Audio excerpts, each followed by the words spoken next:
ሰላም ጤና ይስጥልን። እንኳን ወደ አሚቦ አካዳሚ ዩቲዩብ ቻናል በሰላም መጣችሁ። ዛሬ በቴክኖሎጂው ዓለም ትልቅ መነጋገሪያ ስለሆነውና የቢሊዮን ዶላሮች ፍጥጫ ስለታከለበት ጉዳይ እናወራለን። ስለ ቻት ጂፒቲ ፈጣሪ ኦፕን ኤአይ እና ለዓለማችን ቁንጮ ባለጸጋ ኤለን መስክ። ኤለን መስክ በቅርቡ የኦፕን ኤአይ ዋና ስራ አስፈጻሚውን ሳም አልትማንን በከባድ የህግ ክስ ወጥሯል። እነዚህ የቀድሞ ጓደኛሞችና የስራ ባልደረቦች ዛሬ ለምን ጠላቶች ሆኑ? ኤለን መስክ ለምንድን ነው እስከ 134 ቢሊዮን ዶላር ሊደርስ የሚችል የካሳ ገንዘብ ኦፕን ኤአይን የጠየቀው? የካሳውን ገንዘብስ ለምንድን ነው ለበጎ አድራጎት እሰጣለሁ የሚለው? የዚህን ፍጥጫ መንስኤ፣ ሂደቱንና በስተጀርባ ያለውን ድብቅ እውነት በዝርዝር እንመለከታለን። አብራችሁን ቆዩ። ታሪኩ የሚጀምረው እንደ አውሮፓውያን አቆጣጠር 2015 ዓ.ም ሲሆን ያኔ ኤለን መስክ፣ ሳም አልትማን፣ ግሮክ ብሮክማን፣ ኤሊያስ ሱትስኬቨር እና ሌሎች ጥቂት ታዋቂ የቴክኖሎጂ ባለሙያዎች ኦፕን ኤአይን እንደ ለትርፍ ያልተቋቋመ ወይም ነን ፕሮፊት ድርጅት መሰረቱ። ተቋሙ ዋና መቀመጫውን በሳን ፍራንሲስኮ በማድረግ የተመሰረተ ሲሆን በወቅቱም ኤለን መስክ እና ሳም አልትማን በጋራ የቦርድ ሰብሳቢ ወይም ኮቸርስ በመሆን ተቋሙን በመምራት ረገድ ወሳኝ ሚና ተጫውተዋል። ተቋሙ ሲመሰረት በወጣው የመጀመሪያው መግለጫ ላይ ዋነኛው ግብ ዲጂታል ኢንተለጀንስን መላው የሰው ልጅን በሚጠቅም መልኩ ማሳደግ የሚል ነበር። ይህ ዓላማም ከማንኛውም የገንዘብ ትርፍ ፍለጋ ወይም የጥቅም ስሌት ነፃ በሆነ መንገድ እንዲከናወን ታቅዶ ነበር። በተለይ የተጠቀሰው ዓላማ አርቲፊሻል ጀነራል ኢንተለጀንስ ወይም ኤጂአይ ለሰው ልጅ ሁሉ ጥቅም እንዲያመጣ ማድረግ፣ በተለይም በአደገኛ መንገድ ጥቅም ላይ እንዳይውል መጠበቅና ጥቅሙን ለሁሉም ሰው ክፍት በሆነ መንገድ ወይም በኦፕን ሶርስ ማድረስ ነበር። በወቅቱ በጠቅላላ $1 ቢሊዮን የገንዘብ ቃል ኪዳን ተገብቶ የነበረ ቢሆንም በመጀመሪያዎቹ ዓመታት ግን ቃል ከተገባው ገንዘብ ውስጥ ጥቅም ላይ የዋለው በጣም ጥቂት መጠን ያለው ገንዘብ ብቻ እንደሆነ ይነገራል። ኦፕን ኤአይ የሚለው ስም ራሱ የተወሰደው ቴክኖሎጂ ክፍት ወይም ኦፕን ሶርስ እንዲሆን ታስቦ ነበር። በወቅቱ ተቋሙ ለትርፍ ያልተቋቋመ ወይም ነን ፕሮፊት ድርጅት የነበረ ሲሆን ይህ ዓላማ ግቡን እንዲመታ ኤለን መስክ ዋነኛ የፋይናንስ ምንጭ በመሆን ከፍተኛ ድጋፍ አድርጓል። መስክ እንደሚለው ድርጅቱን ለመደገፍ በግሉ ከ38 እስከ 57 ሚሊዮን ዶላር የሚደርስ ገንዘብ ኢንቨስት ያደረገ ሲሆን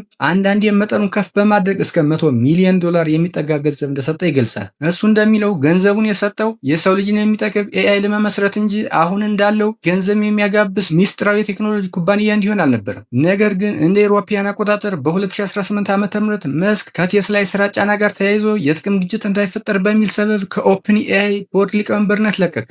መስክ ከለቀቀ በኋላ ኦፕን ኤአይ ትልቅ ለውጥ አደረገ። ኦፕን ኤአይ እንደ አውሮፓውያን አቆጣጠር በ2019 ዓ.ም ለትርፍ የሚሰራ ወይም ፎር ፕሮፊት ቅርንጫፍ አቋቋመ። ይህ ለውጥ የተደረገው ኦፕን ኤአይ ተከታታይ የጂፒቲ ሞዴሎችን ለማሰልጠን እጅግ ከፍተኛ የኮምፒውተር ኃይል ወይም ኮምፒውቲንግ ፓወር ስለፈለገ ነበር። በዚያው በ2019 ዓ.ም ከማይክሮሶፍት ጋር $1 ቢሊዮን የመጀመሪያ ስምምነት ተፈራረመ። በኋላ ማይክሮሶፍት ጠቅላላ ከ13 ቢሊዮን በላይ ኢንቨስት አድርጓል። በአሁኑ ወቅት ማይክሮሶፍት ከኦፕን ኤአይ 27 በመቶ ድርሻ ያለው ሲሆን ይህ ድርሻ በገበያ ዋጋ ሲተመን ወደ $135 ቢሊዮን ይገመታል። በዚህ ሁኔታ የተበሳጨው ኤለን መስክ ይህ የጀመርነውን ዓላማ መክዳት ነው በማለት እንደ አውሮፓውያን አቆጣጠር በ2023 የራሱን ኤክስኤአይ የተሰኘ የኤአይ ኩባንያ አቋቋመ። ኤለን መስክ በክሱ ላይ እንደሚሞግተው ለኦፕን ኤአይ ከ38 ሚሊዮን እስከ $100 ሚሊዮን የሚደርስ ድጋፍ ያደርገው ተቋሙ ለትርፍ ያልቆመ ወይም ነን ፕሮፊት ሆኖ እንዲቀጥልና የፈጠራ ውጤቶችን ለሁሉም ግልጽ ወይም ኦፕን ሶርስ እንዲያደርግ በነበረው ግልጽ መርህ ላይ በመመስረት ነው። መስክ እንደሚለው ድርጅቱ መጀመሪያ የተመሰረበት ዓላማ ለሰው ልጅ ጥቅም የሚውልና ደህንነቱ የተጠበቀ ወይም ሴፍ ኤአይ ቴክኖሎጂን በጋራ ለመገንባት ነበር። ሆኖም አሁን ላይ ኦፕን ኤአይ ያንን የቆመለትን የውል ስምምነት በመጣስ ለማይክሮሶፍት የንግድ ጥቅም የሚሰራ ሚስጥራዊ ድርጅት ሆኗል ሲል ይከሳል። በኤለን መስክና በኦፕን ኤአይ እንዲሁም በማይክሮሶፍት መካከል ያለው ፍጥጫ አሁን ወደ ከባድ የህግ ፍልሚያ ተሸጋግሯል። መስክ ተቋማቱ ካገኙት ያልተገባ ትርፍ ላይ ከ79 ቢሊዮን እስከ $134 ቢሊዮን የሚደርስ ከፍተኛ የካሳ ክፍያ እንዲከፍሉት የጠየቀ ሲሆን ይህም በቴክኖሎጂ ታሪክ ታይቶ የማይታወቅ ግዙፍ የገንዘብ መጠን ሆኖ ተመዝግቧል። ይህንን ታሪካዊ ክርክር ለመቋጨት የችሎት ቀን የተቆረጠ ሲሆን ሳም አልትማንና ኤለን መስክ እንደ አውሮፓውያን አቆጣጠር ሚያዝያ 28 ቀን 2026 ዓ.ም በኦክላንድ ካሊፎርኒያ ፊት ለፊት ተገናኝተው ክርክራቸውን ይጀምራሉ። አስገራሚ ነገር መስክ ከዚህ ክስ የሚያገኘውን ገንዘብ ለግል ሀብቱ እንደማይጠቀመው በኤክስ ገጹ ላይ ቃል ገብቷል። $1 ለራሴ አልወስድም ያለው መስክ የካሳ ገንዘቡን በሙሉ ደህንነቱ የተጠበቀ አርቲፊሻል ጀነራል ኢንተለጀንስ ወይም ሴፍ ኤጂአይ ለማልማት ለሚሰሩ የበጎ አድራጎት ድርጅቶች እንደሚሰጥ ገልጿል። ነገር ግን እዚህ ጋር አንድ ትልቅ ጥያቄ ማንሳት ተገቢ ነው። ኤለን መስክ ኦፕን ኤአይ ለትርፍ እየሰራ ነው፣ ኦፕን ሶርስም አይደለህም ብሎ ሲከስ የራሱ አዲሱ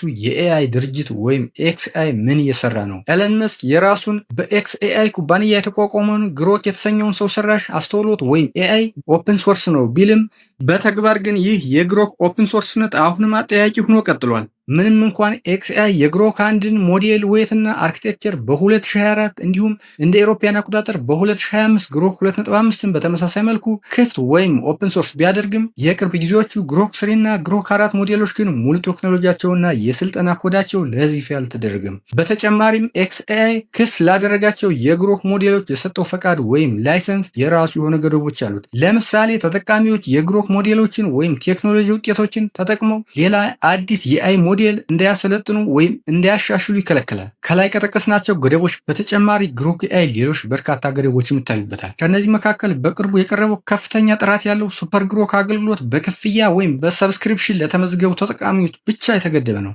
በተለይም ግሮክ ኢማጂን የተሰኘው የቪዲዮ መስሪያ ቱል ወይም ቪዲዮ ጄኔሬሽን ቱል እስከ መጋቢት 19 ቀን 2026 ዓ.ም እንደ ኤሮፓያን አቆጣጠር ድረስ ለሁሉም ተጠቃሚዎች በነፃ ይገኝ የነበረ ቢሆንም ከዚያ ቀን በኋላ ግን አገልግሎቱ ሙሉ በሙሉ ወደ ክፍያ ወይም ሱፐር ግሮክ ሰብስክሪፕሽን ተቀይሯል። በዚህ ምክንያት ተራ ተጠቃሚዎች ወይም ሱፐር ግሮክን ገንዘብ ከፍለው ሰብስክራይብ ያላደረጉ ተጠቃሚዎች የቪዲዮ ፈጠራ አገልግሎቱን በነፃ መጠቀም እድላቸው ተገቷል። ኤለን መስክ ኦፕንኤአይን የመጀመሪያውን ዓላማ በመተው ለትርፍ መሮጥ ጀምሯል። እንዲሁም ቴክኖሎጂውን ግልጽ ወይም ኦፕን ሶርስ አላደረገም በሚል መክሰሱ በብዙ ተቺዎችና ተንታኞች ዘንድ የሞራል ልዕልናው ጥያቄ ውስጥ እንዲወድቅ አድርጎታል። ብዙዎች እንደሚከራከሩት ከሆነ የመስክ ክስ ለሰው ልጅ ከማሰብ የመነጨ ሳይሆን በኤአይ ገበያ ላይ ያለው የራሱ ኩባንያ ኤክስአይ ወደኋላ እንዳይቀር ለማድረግ የተነደፈ የንግድ ውድድር ስልት ነው። ኦፕንኤአይ ለዚህ ክስ በሰጠው ምላሽ መስክ ድርጅቱን ሙሉ በሙሉ ጠቅልሎ ለመያዝ ፍላጎት እንደነበረው የሚያሳዩ የድሮ ኢሜይል ልውጦችን ይፋ አድርጓል። በእነዚህ ኢሜይሎች መሰረት መስክ ኦፕንኤአይ ከነን ፕሮፊት ተልዕኮ ወጥቶ ከቴስላ ጋር እንዲቀላቀልና የቴስላ አካል እንዲሆን ከፍተኛ ፍላጎት ነበረው።